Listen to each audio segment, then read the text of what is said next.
Thank you, Nana. Again, we got squeezed into this concept of time, but I'm really sure that it will grow into each other organically, especially with the keynote of Felwine now, and then the panel talk after this. Thank you so much. So I would like to quickly introduce Felwine Sarr, or especially to those who don't already know him. Felwine Sarr is a Senegalese scholar and writer born in 1972. He studied economics at the University of Orléans, where he obtains a doctorate in economics in 2006. Full professor and aggregation holder, he teaches at the University Gaston Berger at Saint Louis since 27. His lectures and academic research focus on economic policies, development economy, econometrics, epistemology, and history of religious ideas. He is also a writer and has published several novels and essays. He is co-founder of the publishing house Jim San and editor of the Review Journal of African Transformation. In 2016, he organized with Achille Mbembe in Dakar and Saint Louis the Atelier de la Pensée, which gathers African and diasporic intellectuals and artists to think around the transformations of the contemporary world. In 2018, together with Bénédicte Savoy, who is here today and will also talk here tomorrow, he published the report on the restitution of African cultural heritage toward a new relational ethics. Today, he will speak about music, knowledge, and transmission, on what essential role music plays in the history of the African continent. How can music be seen as a knowledge system rather than just an art? Thank you for being here with us today.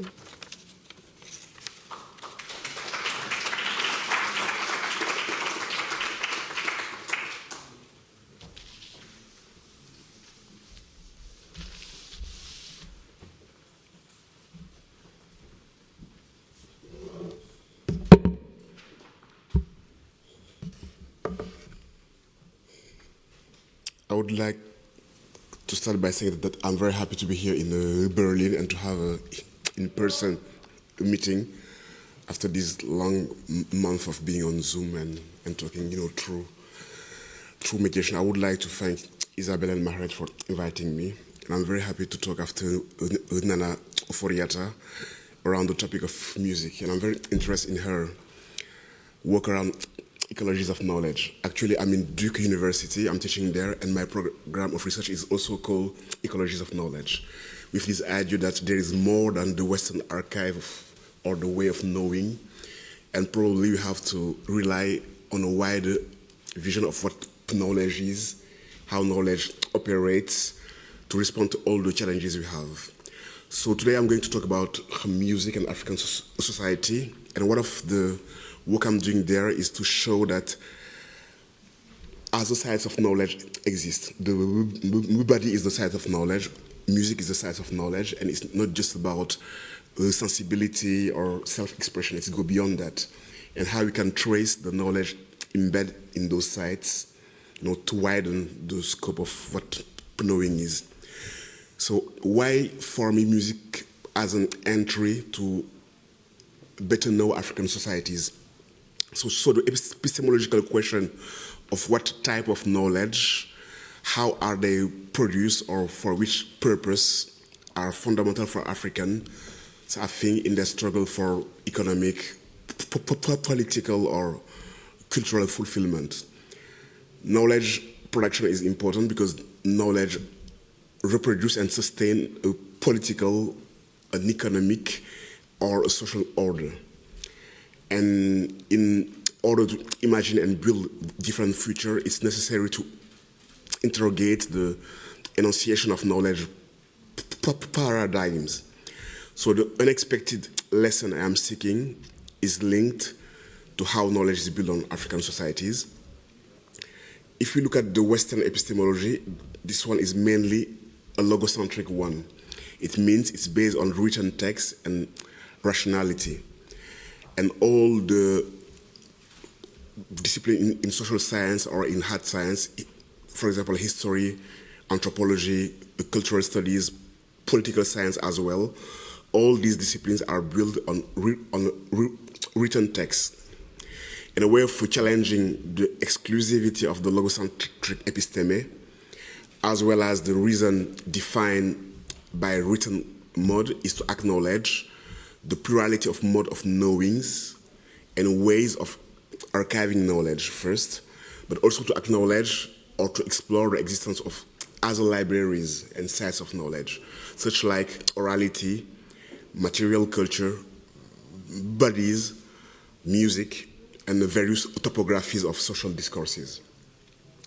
I will mainly explore the musical archive as a space of knowledge, production in and on African societies, and as a locus of transmission and reinvention of their cultural matrix. I will start by discussing the importance of music in the formation of African post-colonial nations. Then I will explore music as a space of knowledge by emphasizing the specific types of intelligibilities that music brings. And I will finish by interrogating the process of archiving the musical memory in African societies by analyzing the status of musical archive of sub-Saharan Africa that are located in South Africa in a place called the International Library of African Musics. So music has played an important role in the construction of national identity in post-colonial African states, but also in the social, political, and cultural dynamics of contemporary Africa, from high life in Ghana to Congolese rumba, Afrobeat in Nigeria, reggae, hip-hop, and Rai in Côte d'Ivoire, Senegal, and the Maghreb. Music has accompanied the social, political, and cultural evolution of African societies and the nation. In sub-Saharan Africa, it has been a major arena for political expressions. And music has also been a constitutive landscape of the building of African modernities. So immediately following the independence, the cultural policies of African leaders as Modibo Keïta, Sékou Touré, Senghor, Julius Nyerere were primarily focused towards nation-building efforts. And music in particular was an important means of narrating and propagating national unity. Anderson conceptualized the nation as an imagined community and stipulated that the nation is an ideological and top-down construction, but mainly shaped by the political elite. So rather than assuming the passivity of the citizen, Askew see the nation as a dialectic construction involving the state and the citizens. So the nation is then a result of a simultaneous construction of multiple and often opposing identities. Therefore, the construction of national identities is characterized by how citizens respond to a state-orchestrated vision of what is the nation. And in this approach, culture plays a vital role in the construction, articulation, and mobilization of those identities. Samantha Potter shows how, in the context of West African nation, music performance was used to articulate national representation and to perform the nation. In West Africa region, to understand why the creation of a national identity was engaged primarily through music, one can trace the historical political role of the musician in this sub-region. In Mali, Guinea, and Senegal, the tradition of the Djeli, everyone knows them, a cast of oral historian and praise singer, played a crucial role in the articulation of the new nation. In the West African Empire, in Ghana, in Mali, in Songhai, the Djeli have acted to maintain and support the values which underlay the political structure of society. They did so by acting as the oral repository for traditions and principles of government, and also by legitimating authority. So the West African head of states, just after the independence, so their project or their goals was to enhance the national cohesion by evoking historical continuity with the pre-colonial past. So the colonization was presented as a short and disturbing interlude to the natural course of history. And their objective was to create a national identity through the valorization of a traditional culture, drawing from a celebration of a distant past, so the pre-colonial one, and the downplaying of the immediate past, so the colonial one. And the Jelly's historical knowledge endowed them with the authorization to narrate the history of the new nation following independence, acting as emblem of an unbroken continuity with the past. This idea that the colonization was just a short intervals, and that we could jump and link, a long history. So the construction of national identity was, in most of West African countries, based on a historical myth that most of the time favor the dominant ethnic group, formulating a national past, sometimes based on the silencing of the imaginaries of the minorities. And some issues about national cohesion we have actually in some West African countries, like Mali, for example, have their roots in this kind of imbalance in the narrative or the imagined narrative of the new nation that were built. The national anthems also played a critical role in this nation-building process through music. National anthems, as we know, are songs of praise, not to God, but to the nation, seen as a sacred entity. And their function is to inculcate to citizens the feeling of belonging to a particular community, the nation. And as noted by Igor Kusak, Louis Althusser's notion of interpellations can help us to understand how national anthems operate. Ideology is perpetuated in a lot of states by ideological state apparatus, such as churches, educational system, families, as well as the political and the cultural system. And the ideological state apparatus interpellate individuals as a subject. And by repeatedly addressing or hailing a subject, he or she can become culturally interpolated as a subject. For example, in Nigerian and Zambian anthems, individuals are hailed by the ideology as always already a subject, even if it's not true, because the nation of Zambia or Nigeria didn't exist as nation before the independence. But in the national anthems, there is those lines that hail them as already a subject. And one of the function of the anthems is to advance the ideology of nationalism itself. And nationalism assumes that every individual belongs to some nation or other. Every person has national identity, what is not true. If you draw on the ethnic identity or the regional identity, the national identity is a construction. And as Judith Butler argued, the identity is performatively constituted by the expression that are said to be its results. So therefore, the performance creates the identity. We were performing religious rituals in church, mosque, or school, nurture religious identity. Singing a national anthems in school or at sporting events will result in performatively constituting a national identity. So if performance or ritual is indeed a key element in identity formation, then national anthems are crucial in the nation-building project.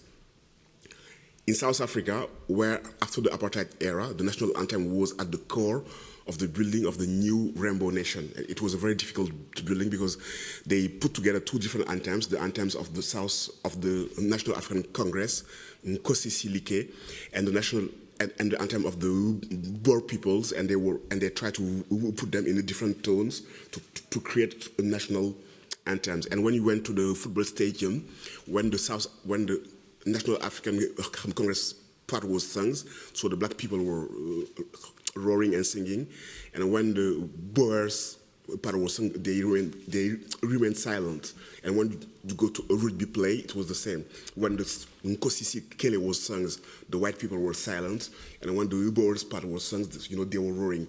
And the national anthems so symbolized the difficulty they had to bring people in a kind of musical imaginaries where they find that they were belonging to the same nation. And if you look at the popular songs in African society, they contain what Thomas Turino called highly mediational signs. And these mediational signs reinforce a sense of community and group identity. More than producing what Anderson calls imagined community, these songs are the core of a conscious construction of a solemn and sacred intermediary space where people and groups met, weld, mobilize in a shifting political environment. So they play a more important role than just being a space of expression. In music, the framing of image through lyrics, harmonies, and melody can also inscribe historical moments in what Johannes Fabians calls a remembrance of the present. So each rendition of a song is connected to the community or context in which it is performed, imbuing the piece with a distinctive, historically emergent social and political meaning. So the song is also a space where we can renew the meanings by performing the songs in different places and contexts. And the national anthem of South Africa is also interesting in that regard because it's played also in South Africa, but it's played in the countries that are around South Africa, and it became an anthem for African struggle, emancipation, and fight, and provide or unleash different types of meaning according to the place, the context where the song is played. So I think it's interesting to speculate about the extent to which the project of decomposing the effect of coloniality in Africa might find roots in the creative power and energy displayed in popular culture, and particularly in the music. My sense is that music is a very powerful tool that is not well used to deconstruct all these bad effects of the coloniality in the different spaces. My second point will be, to reflect on music as a space of knowledge and as a powerful knowledge. So the question is, can music teach us to interrogate our ways of knowing the world, and how the black box of music can be opened up to produce specific forms of intelligibility. It's not just about showing that music is a space of knowledge, but what is the specificity of the type of knowledge that music can bring. Music can bring, different type of knowledge, we know it, but you have some type of knowledge that are only seen or are only located in the musical space. So it's also interesting to look at them. The postmodernist deconstruction of Western system of thought has allowed us to see knowledge most of the time as a reflection of a political power in society, knowledge as knowledge of the powerful, and therefore knowledge representing the interest of a specific group in society. Questioning the asymmetry of power enacted through the reification of knowledge raise the question of education and transmission. The questions become, whose knowledge are we transmitting when we are teaching? And Graham G. McPhail indicated that the notion of powerful knowledge was coined to distinguish the knowledge of the powerful and knowledge as a means of acquiring the power of criticality by opening the path to new ways of thinking about the world. So this is what we call the powerful knowledge. And because of its epistemic structure, powerful knowledge engender the ability to think totally differently. And because of the epistemic structure of music, music has the feature of powerful knowledge. And one of the characteristics of a powerful knowledge is its development in epistemic communities. You can, create your own songs, but most of the time the musical knowledge is created in a community, a band, a group, and by practicing together, something came out. And you can see also, a reggae band as an epistemic community, as a place where knowledge is produced. And musics provide the mechanism to connect the realm of a personal subjective experience to an understanding of socially shared semantic and more objective meanings. Music invites us also to participate in a special kind of thinking that brings together the emotional and the intellectual, so going beyond the divide, the reason and the sense, the intuition and the and the rationality, but it brings these two dimensions in a uniquely intense and sophisticated matter. If you look at the musical artistic process, we can see that it involves a dialectical relationships between the apparent limit of or boundaries of forms of, so let's say, rationality, and its creative realization that we can call creativity. And we theorize music as a powerful knowledge. We can identify three dimensions: an experiential dimension, an aesthetic dimension, and an epistemic dimension. And the experiential aspect refers to sensory and corporeal dimension, and this one is experienced in a predominantly spontaneous way. You feel the music, you feel the vibes, and it's kind of experience. It doesn't go through your brain. It's a way of immediately knowing. The aesthetic dimension, in the other hand, invite a conscious engagement and reflection in relation to music's intrinsic component or effects. So you might, for example, notice the color of a particular instrument or a particular beat, and then you engage an aesthetic dimension that is a conscious one. The epistemic dimension is about the collective knowledge developed through time, over time, in various musical epistemic community. And all these dimensions, what is interesting in music, are available to us either as player, singers, or listener. There is not a divide in the way of acquiring knowledge according to the fact that you are a practitioner or you are just a listener. The listener also acquires these three dimensions: the epistemic one, the aesthetic one, and the experiential ones.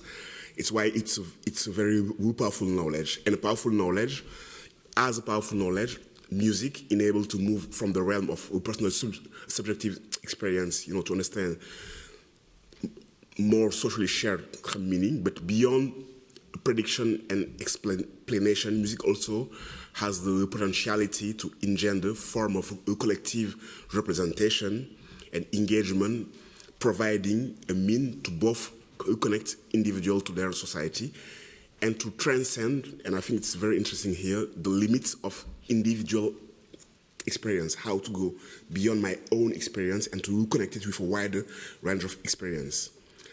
So does musical knowledge offer alternatives, ways of seeing the world? Music essence and the value lies in the dialectic of immediacy and potentiality. Music can be a space of tension between the material and the immaterial. We play music on material instruments, but the product is an immaterial one. A tension between the cognitive and the affective, the sacred and the profane.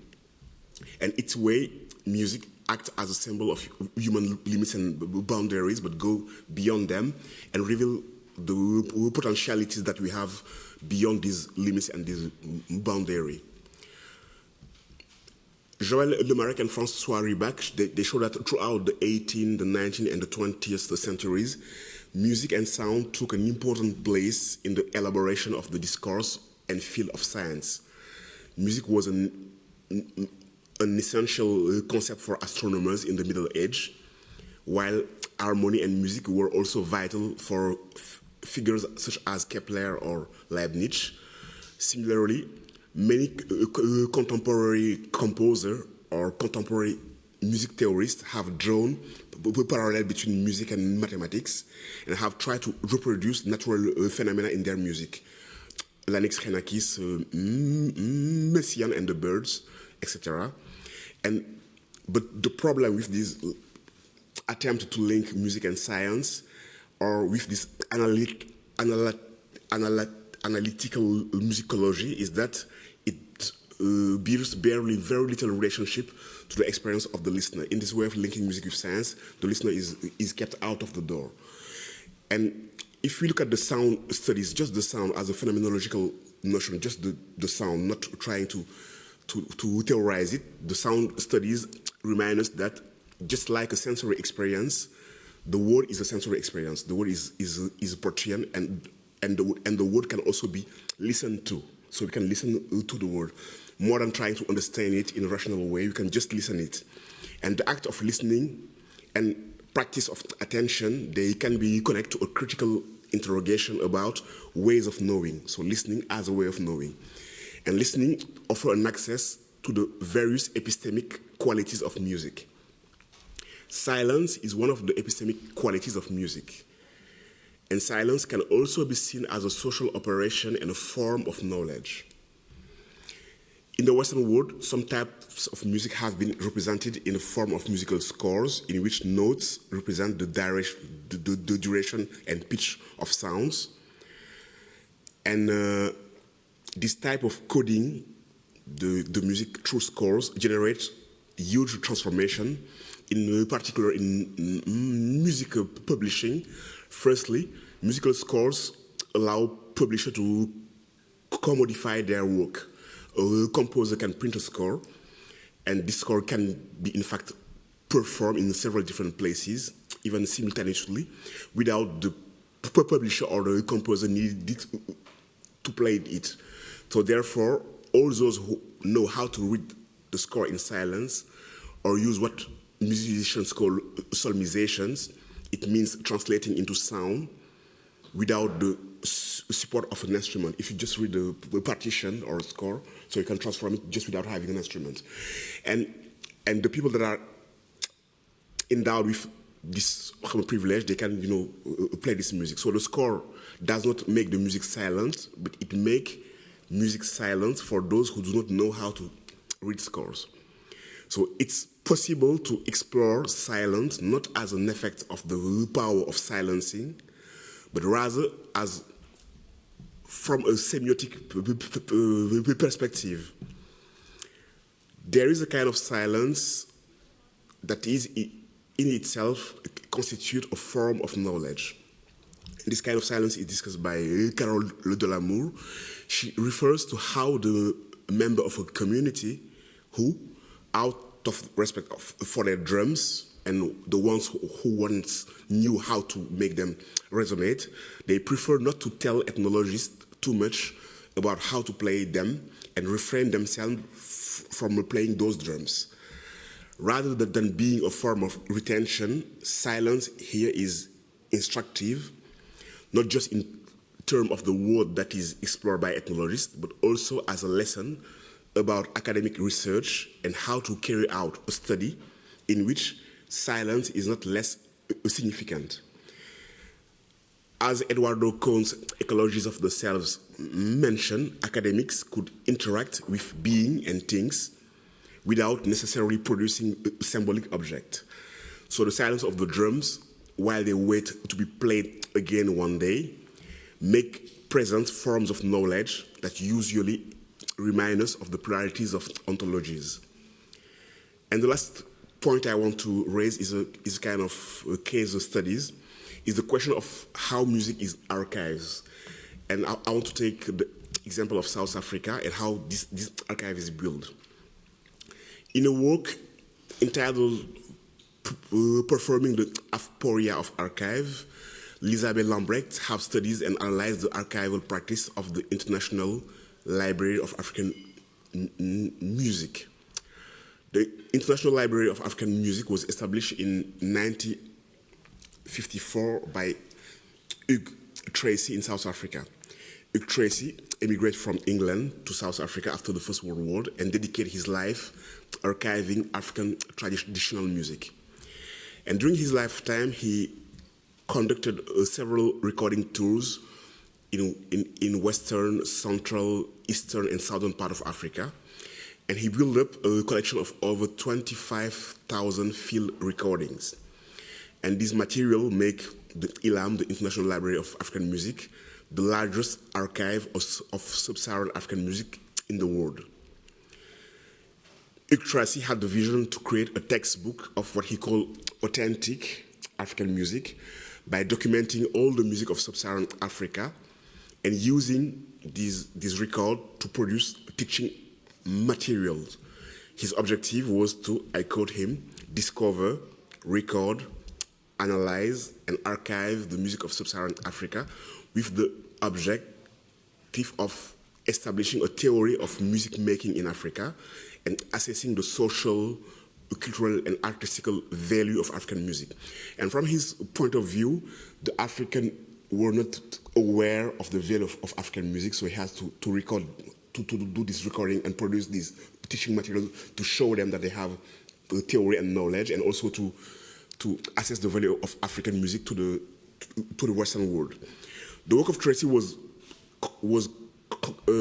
controversial. Some consider it as the achievement of a musical explorer or a conservationist, and others see him as an imperialist, exploiter of other people's culture, or a colonialist, or a purist. The idea here for me is to interrogate the Western process of archiving, collecting, or classifying, seen as imperative to ensure the existence of musical tradition in sub-Saharan Africa by considering other ways of knowing and transmitting the musical memories of society, but also as a way of archiving that could challenge the authority of the Western archival system. It is therefore crucial to interrogate the process whereby the archive is produced. Archive, most of the time, are viewed as intermediary between a subject and its later interpreter.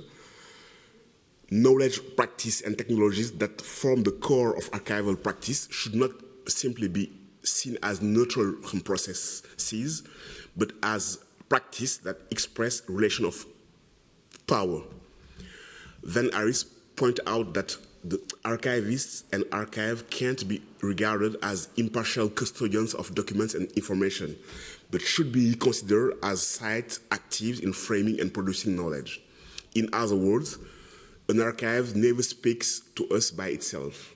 It speaks to us through the specificities of a particular relation of power and societal dynamics. The classification system used in the working of the archive can be recognized as a process of judgment and objectification. And these systems are used to fix meanings, to set limits, and impose a system of an order on an apparent randomness. And the archives became a product of judgment in which we can observe the confluence of the personal and an ideological in its constructions. If you look at in the case of Tracy's works, you can see that there is a personal and a subjective classification system that became naturalized in process of objectification, such as articles, treatises, monograph, and manual, without a consideration of their genesis. Tracy archival process produced a biased image of African music by fetishizing ethnic purity, and the musical hybridity of African music, the hybridity of African music was seen by him, yes, as culturally inauthentic. And he dismissed anthropological methods and theory by recording music as a decontextualized object at the expense of a wider social analysis. But more important is that he overemphasized the legitimacy of written and recorded mode of knowledge above the oral with O or the oral with AU conceptions. And it's important, and I will finish with that, to challenge the Western paradigm that seeks to capture and preserve, codify, classify, and objectify. Acknowledging performance as an important system of knowing and transmitting knowledge would allow a radical shift in an archival practice, only concerned with the written, the capture, and the frozen. A recording of a song or a performance can't replicate the event itself. it will remain a textualization of the performance. Archival strategy can never capture the live event, which means that the live event can never be transmitted through the archive.